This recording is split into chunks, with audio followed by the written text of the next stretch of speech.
Good evening, YouTube. Today, I will be eating this, hold on, chicken and egg, and I think that's like onion or something, bento, with rice underneath here. Yummy, from 7-Eleven across the street. More combini food. But I talked to my friends from home today. Shout out to Lucas. And he was like, oh shit, I low-key just got some sauce. Hold on. Okay. I'm gonna need to take a break already and I haven't even started eating. Give me 1 second. Okay, I'm back. I got a little sauce on my blanket, so I had to clean it. But yeah, I just got back from jiu-jitsu. Had a nice talk with my other friend on the train and the bus. But this is gonna be part 1 of my series of talking about my classes so far at Temple University, Japan. And I want to talk about the first class that I attended, Journalism and Society. Yeah, it was a good class. Honestly, I liked it because, I mean, technically I'm still a journalism major, but since they don't offer like straight up journalism track here in Japan, I'm switching to contemporary media environments. And I really like the class. I like the professor. I do feel bad because I was very like vocal and open at the beginning of the semester. The first few classes I sat in the front, but like after a while, you know, I started sitting in the back and stopped answering questions as frequently because it was 10 in the morning. And like after one class, one time, I was trying not to fall asleep because I had like stayed up all night the night before. Don't recommend. If you have morning classes, not fun. And I don't know if the professor noticed, but I don't think anyone sitting behind me noticed, so that was good at least. But I still feel kind of bad about it to this day. But it was a good class. We had some nice like presentations, good research from. We had to use 2 textbooks, and thankfully I was able to find them both for free. So that was good. The homework usually had to do a lot about reading and talking about like news and newspapers and radio stations, TV stations, all that kind of stuff in different countries. Like different units were in different parts of the world. So there was like South America, maybe Europe or Asia at some points, but yeah, it was a good class. I liked it. It was good for my major. 10 in the morning from 10 to 11. And then, I'm sorry if you're watching this, professor, but I gotta be honest. Our last project, it was a partner project. And we had to talk about like an event in media that like kind of shaped the trajectory of how it's going. And my partner, I won't name him by name, but he paid me to just do the whole thing because he couldn't be bothered. The semester was ending, and I'm like, fair enough, I'll do it. It's not too bad. So I had to write a report and make a little slideshow. It was called the Tweet Storm Project. So like I made slides about Vietnam and stuff and all those events. And actually, I'm not gonna call him out by name, but he still owes me 9,000 yen is the agreed amount which we agreed upon for him to pay me for doing that. And I'm not entirely broke right now. I do plan to go to Thailand in exactly 1 month to say hi to my friends Carter and Logan, maybe train some Muay Thai a little bit and just hang out and chill out. It'll be a nice little like, not detox, but just like chill out kind of scenario for a couple days, 4-day weekend. Also, I've just been kind of mixing this food in a little bit. Oh, it looks so good. I haven't eaten yet today because I kind of pigged out yesterday. I had 5 plates with my girlfriend, we shared 5 plates of Chinese food. There's a 300 yen restaurant near her apartment, and she spoke Chinese to the waiter, and then he gave us free Russian chocolates, and it was really clutch. First bite, onion and a little bit of rice. Yummy. I just came home from jujitsu, 3 hours, gi and no gi. But for the last like 30 minutes, we all just kind of sat around talking, and it was pretty chill. But I didn't go Tuesday and Wednesday because I was just lazy and tired. But no, I'm ready to start the grind again. My instructor, actually, he has a jiu-jitsu match on Sunday, and me and my friend are both going, and it's gonna be lit. And I know he's gonna submit that dude's butt, and it's gonna be great. This food is so bust right now, I cannot lie. And my girlfriend is calling, so I'll get back to this video in a second. Hello YouTube. So I know last time I left off talking about my journalism class by saying my girlfriend was calling me, and since then, that was a couple days ago, I've been too lazy to record, but you know, I'm gonna do it now. So I have my notes pulled up that I took during lectures and stuff, and just when I was studying. So I'm just gonna look through and talk about some interesting notes I made. So the very first note I have is broadcast. The term was originally an agricultural term when farmers would broadcast their seeds, so when they were like throwing them out to plant them. In order to be good, we have to believe there is good in the world. That's a quote from a Nobel Prize winner in 2021. There's a quote, "The nail that sticks out gets hammered down," and I think that has to do with like conformity, and you know, it could apply to a lot of situations.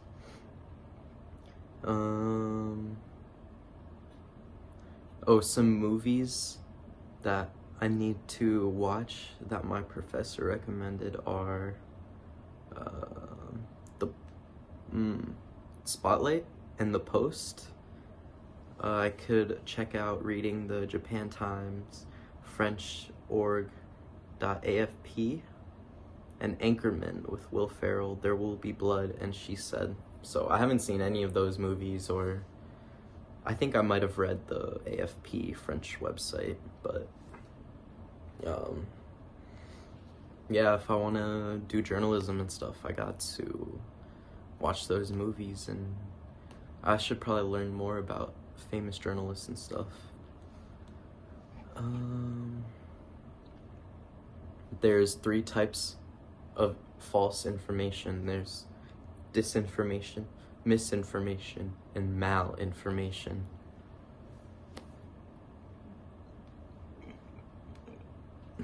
Oh, a little burp. I'm drinking the Blue Monster. Let's go, let's go. Check it out. The whole label is in Japanese. Can't read any of it. I'm a stupid guy, Kokujin. My girlfriend's over there. I hope she's not listening too hard. I think, oh no, she's listening. Okay. In the past half-century, professional journalism organized to tell true stories of contemporary affairs to, for, and sometimes with general audiences, has been particularly concerned to tell these true stories in a way that holds power accountable. In fact, this kind of journalism is now sometimes referred to as accountability journalism.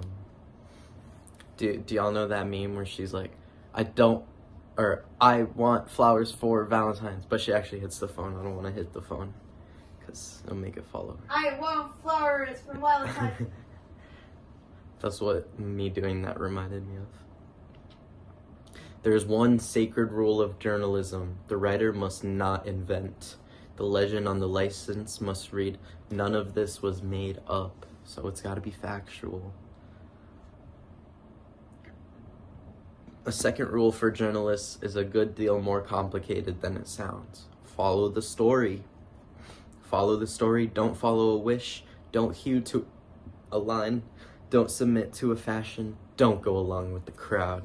Follow the story. To follow the story means that one cannot and should not anticipate where the story is going to go. One risks losing fidelity to reality if political, partisan, ideological preconceptions or loyalties block off the trail that may lead to inconvenient truths, facts and patterns of facts that show one's favorite persons, parties, and causes in an unfavorable light. All of that is journalists and news jargon to mean that, you know, just do what you gotta do to get the truth, you know? Follow the logic. Don't listen to what people want you to listen to. Listen to what you need to listen to and what is accurate and truthful to what's currently happening. So there's a few different kinds of journalism. There's advocacy journalism, which implies a program of action. So it's like supposed to stir people to like protest or do something to benefit the people. There is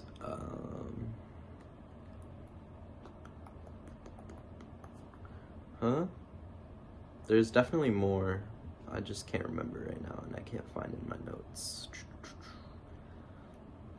I had that highlighted for some reason. I guess it's more important than other.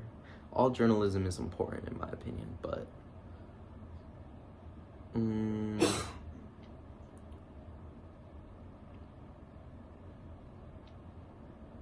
oh, we talked about this guy, Herbert Gans, who held that American journalists hold some enduring values they may not even be aware that they share. Gans' list of enduring values includes ethnocentrism.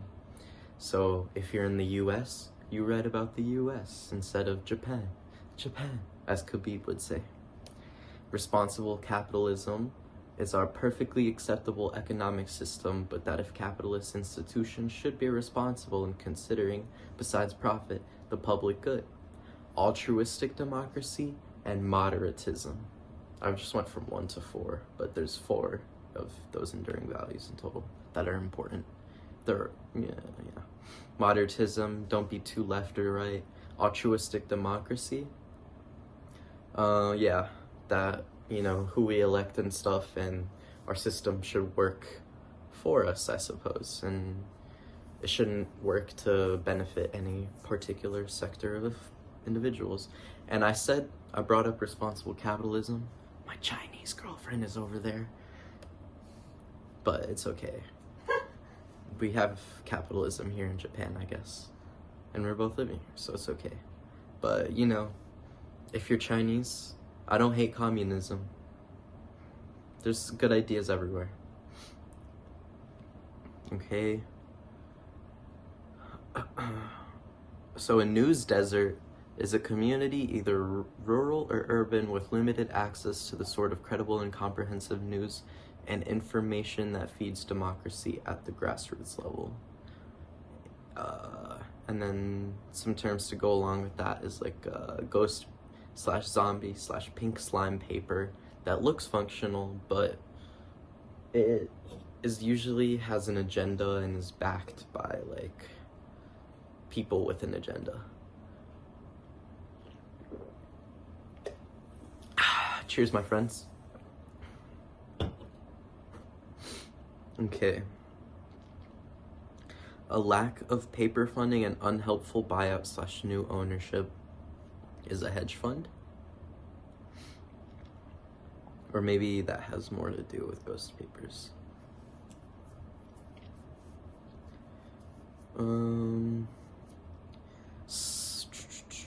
Some states have implemented worrisome changes, chipping away at sunshine laws and legs, and drag their feet in the US. I don't know why that's in bold. I forgot what that's about. Here's some possible solutions to journalism funding issues we talked about in class. Venture, startup, press forward coalition, American Journalism Project. Legislation in Congress, although it can often get, dragged their feet because, Congress likes to argue and stuff instead of passing laws that might help the people. So it's deferred to jurisdiction. UVM student journalists, the Daily Tar Heel, I guess, have examples of either lobbying or doing venture startup or something.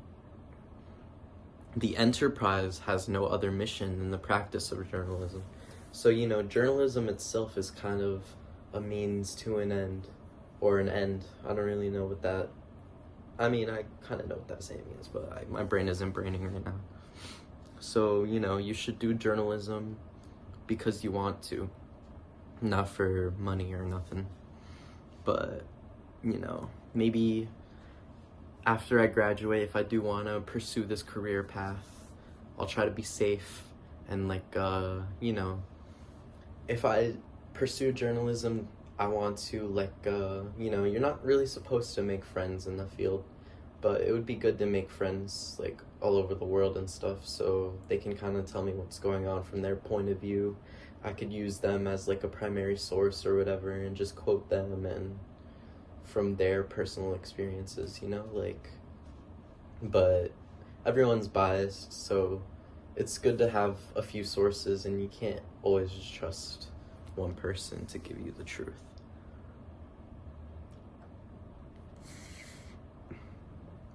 Non-profit outlets have to be good to survive, excellent to thrive. So you can't just settle for okay. You gotta be great. Solutions journalism is the narrative is driven by the problem solving, and the tension is located in the inherent difficulty in solving a problem. I think that just means it's supposed to offer solutions. It's kind of similar to advocacy journalism. With advocacy journalism, you still can't falsify or leave out facts. Although it intentionally adopts a biased, non-objective viewpoint to promote a particular cause effectively. Precision journalism is an early precursor to data journalism, which is, it's in the name. You just want to be accurate with facts and statistics. If a French professor writes in the margin of a student's essay journalistique, it means not deep enough, full of cliches. So it's not exactly journalistic, it's journalistic-ish. Hey, shout out to Miss Earhart. If you're watching this, this was one of my better classes, my first semester. And I think one of the first few classes that I talked to him after class during his office hours, and I was asking do we have a school paper for TUJ? To which he replied no, but if I kept working with him, maybe we could develop one. But I got busy and I kind of gave up on that and didn't really ever talk to him personally after that, which I do feel bad for, but so is life. C'est la vie. Journalism that matters the most is reported, compelling, and assertive. Gets the point across. Okay, I'm not even halfway through my notes, so I'm just gonna kind of speed run and try to find the most interesting stuff. The late 19th century, journalists followed realism, which coincided with the inverted pyramid. So that's the LQTQ style that I have used before and many journalists follow.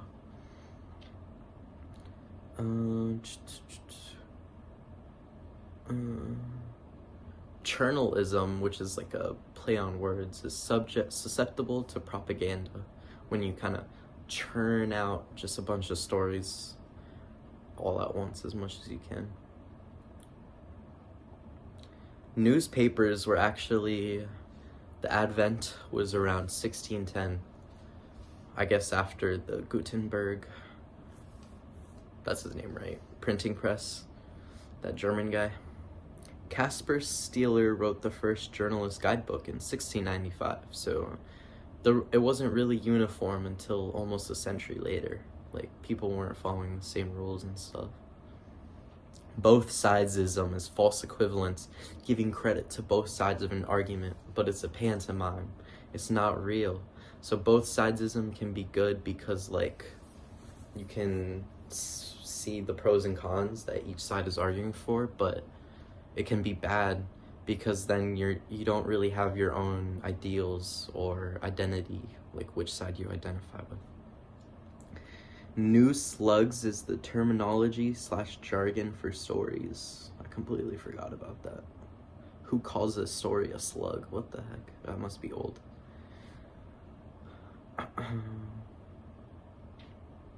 Oh, this cool thing when we were studying about, I'll talk about South American journalism and like Colombia. I'm actually half Colombian, but I guess most of this happened before my dad was born because he's from Colombia and then he came to the US. The majority of Colombian presidents have been owners or directors of newspapers, 22 of 28 between 1886 and 1994.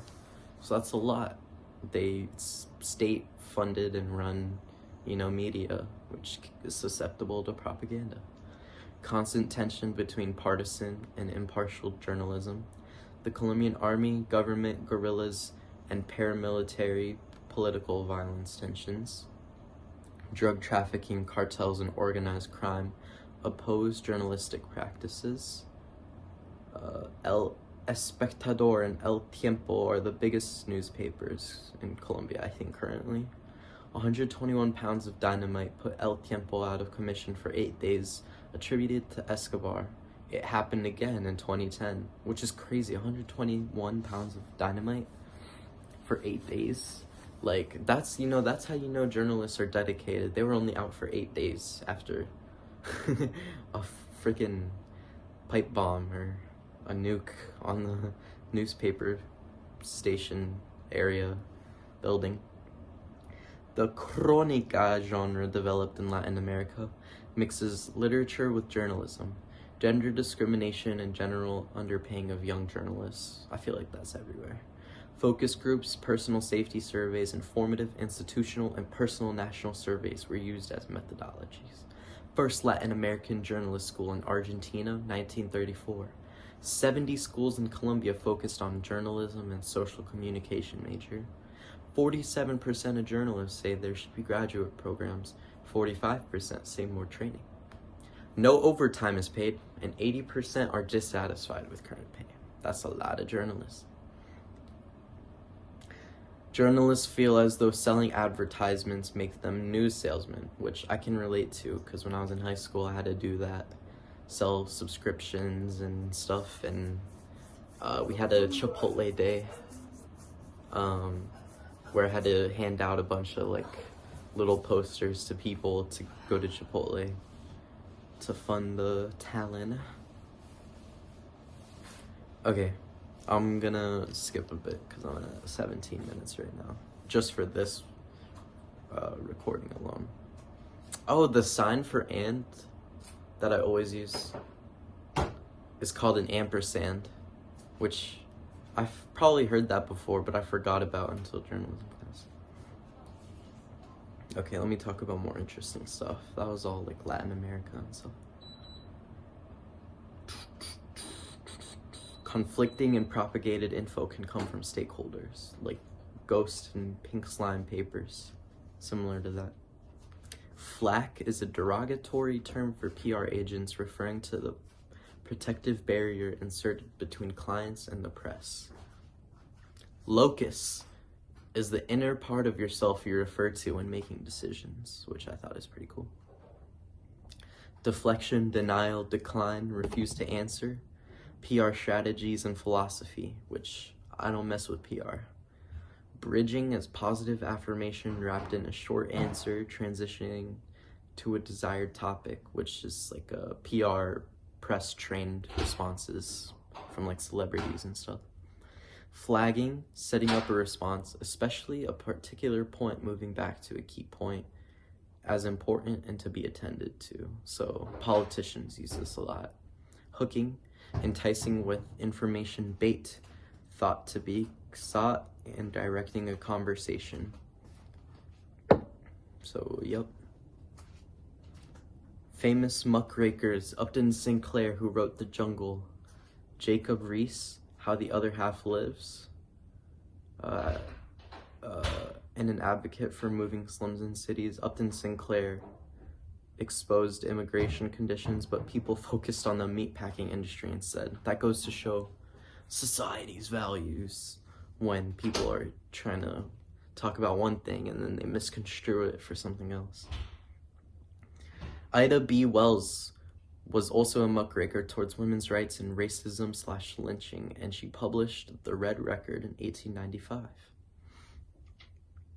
Okay. Nixon administration, Watergate scandal, blah, blah, blah. I already knew about that. Pretty boring. From professional... Oh, I bolded these because these were important for our final.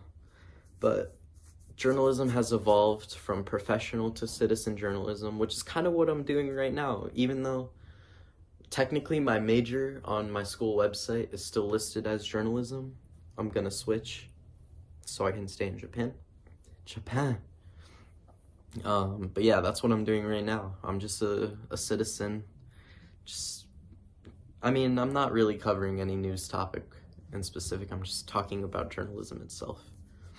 So yeah, it evolved from professional to citizen journalism, which some can argue it devolved from print to digital, stories to databases, from top-down vertical to shareable horizontal communication. So from like papers to phones and videos.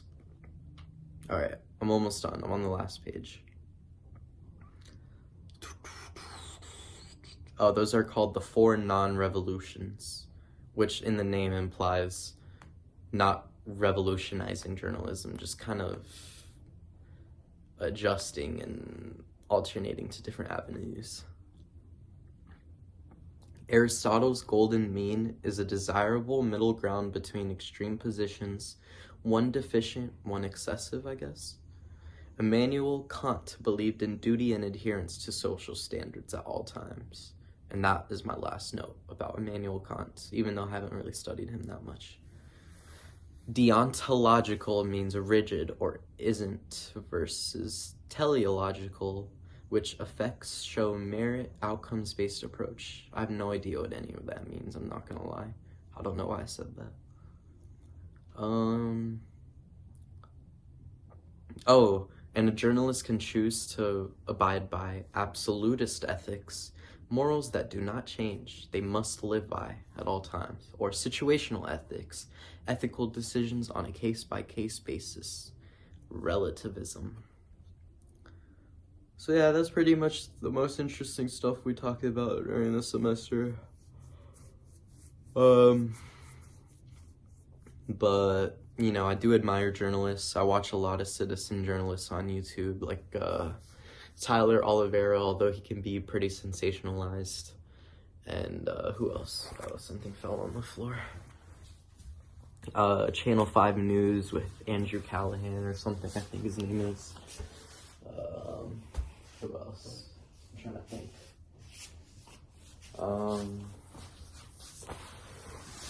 I can't really think right now, but you know, I hope that's not bad. I'm just showing my belly. I'm a little fat right now. I've been eating too much. I just had 2 bentos too. But yeah, I have a deep respect for journalists and professors and teachers of journalism because it is a dying profession. I cannot lie. It's harder and harder to do and break into, but you know, I still think it's definitely important to keep power in check, and just it's also good for goodwill of society, you know, like spread good stories about good people who do amazing, incredible things and get achievements, and you know, just spreading awareness and helping people like identify with communities, I guess, and know what's going on in their community. So yeah, that's pretty much all I wanted to talk about. Journalism and society, my first class I ever attended in college. I messed with it, and I ended the class with a pretty high A, I think. So, I'm like kind of meant to do journalism. I've been studying it since freshman year of high school, maybe even middle school. Not really, but I knew about journalism in middle school, and there definitely is a possibility I continue down this path and become a journalist in the future. Yeah, I'll become journalism itself. But I don't want to be the kind of journalist that's like Big News Morgan in One Piece. I actually told my professor when I sat down with him in his office hours that I want to be like a watchdog journalist, where like I go investigative reports and stuff and go undercover and know what's going on and muckrake and stuff. I think it's more important now than ever, but also harder than ever, pretty much. But yeah, thank you everyone for watching, if you're watching till the end, and be excellent. And Lucas, if you're watching this, I hope you could fall asleep to this video before I got to this point, but that the video kept running to give me some hours of view time. But yeah, so thank you everybody, and have a blessed Saturday or whenever you're watching this in the future. Thank you. Peace.